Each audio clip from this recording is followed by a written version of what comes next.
Mahigit 24 oras mula na magkaroon ng pagguho, may pahabol himala sa barangay Gisad, Surong.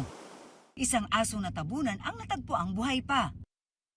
Bagaman nangangatog at nanghihina. Nag-hit po tayo ng mga irrigating solution to warm po yung dog. Nag-feed lang po tayo ng unting-unti po para hindi mabigla si dog. Noon, muling nabuhayan ng pag-asa ang mga rescuer. As much as possible, yung mga light mga tools ang ginagamit po namin, just not to disturb yung soil, baka it will lead to further collapse.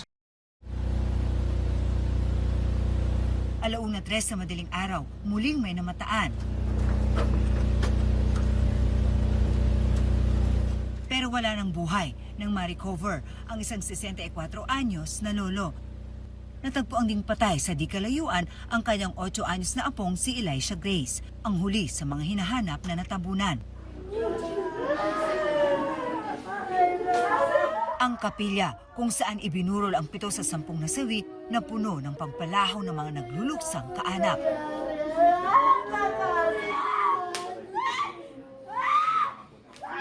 Tatlong henerasyon ng isang angkan ang nawala, kabilang ang 5 bata. 2 taong gulang lang ang pinakabata na natagpuang kasama ng kanyang ina.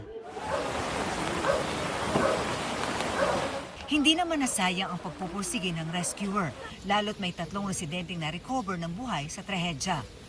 Bale, 2 na discharge po sa hospital after treatment. Yung isa na lang po ang under medical observation po. Patuloy namang umaapila ang mga otoridad sa mga nakatira sa mga landslide-prone area na lumikas na, lalo't patuloy na nakakaranas ng pag-uulan ang lungsod. Ngayon, nagdala tayo ng pauna na financial assistance. Ang assurance ko sa matriarch nila, sa pinakalola nila, yung buong burial arrangement sasagutin ng DSWD. We're going to declare yung site mismo, yung ground zero as a no-build zone. Kasi nakita namin may mga stress na yung soil. Bibigyan ng rental fund support yung mga na-displaced na families.